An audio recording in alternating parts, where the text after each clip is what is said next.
promouvoir les activités culturelles et artistiques au sein des armées. C'est notre tâche.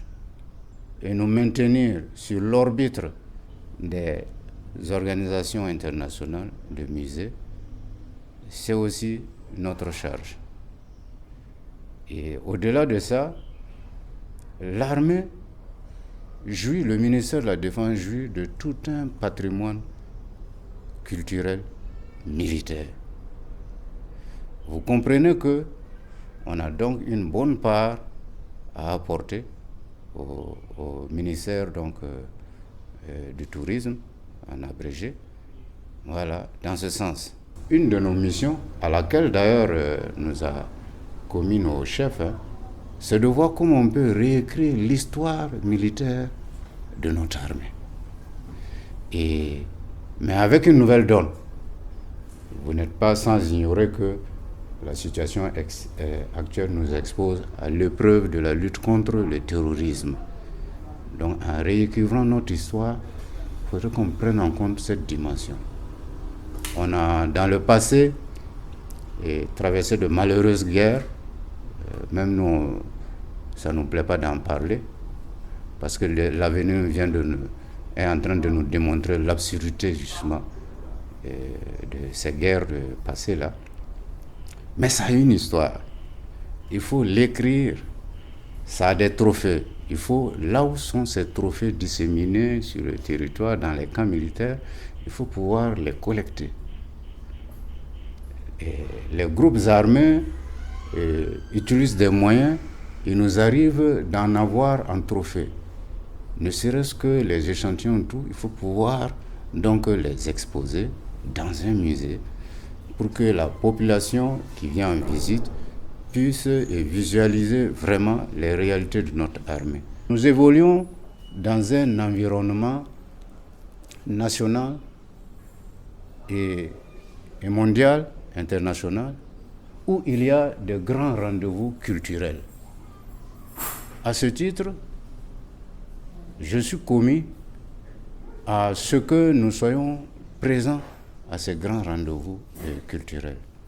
Au niveau national, vous voyez mon regard, il y a la Semaine nationale de la culture, il y a des événements comme le SIAO, FESPACO et tout. Nous avons eu l'honneur de participer à ces grands rendez-vous-là pour que le ministère de la Défense apporte sa modeste contribution au grand effort que mène le ministère de la Communication, de la Culture, des Arts et du Tourisme.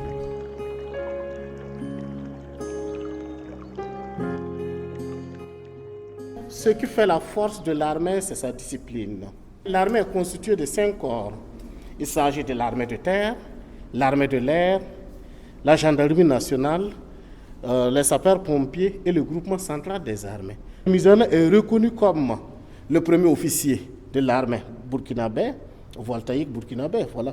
Il est reconnu comme le premier général de notre armée, comme le père fondateur de notre armée et comme premier et comme président, chef d'État suprême, chef suprême des armées. Dans notre pays, le premier militaire, c'est le président, qui est le chef suprême des armées. C'est lui qui marque, qui donne son rythme à l'armée, qui donne sa vision et l'armée exécute. Même s'il est civil. Oui, même s'il est civil. Même s'il est civil, c'est le chef suprême des armées. Ce monsieur qui est venu nous donner cuillère de fourchette nous a dit: j'ai été recruté en 1956. Après mon service, je viens vous rendre. Peut-être que d'ici quelques heures, ça va arriver.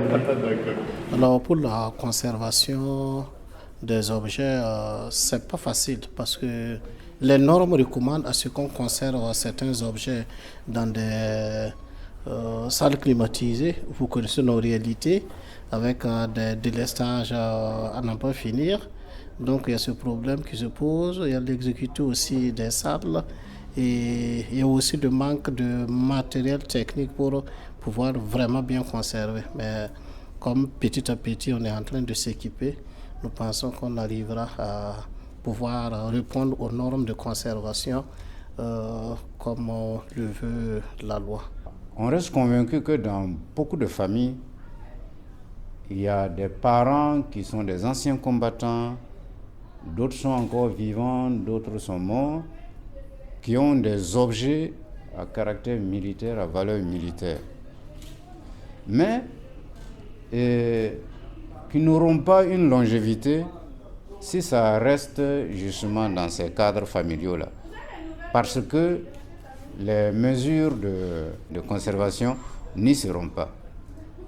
Alors mon appel, c'est que tout détenteur dépositaire, qu'il soit physique ou moral, peut venir vers nous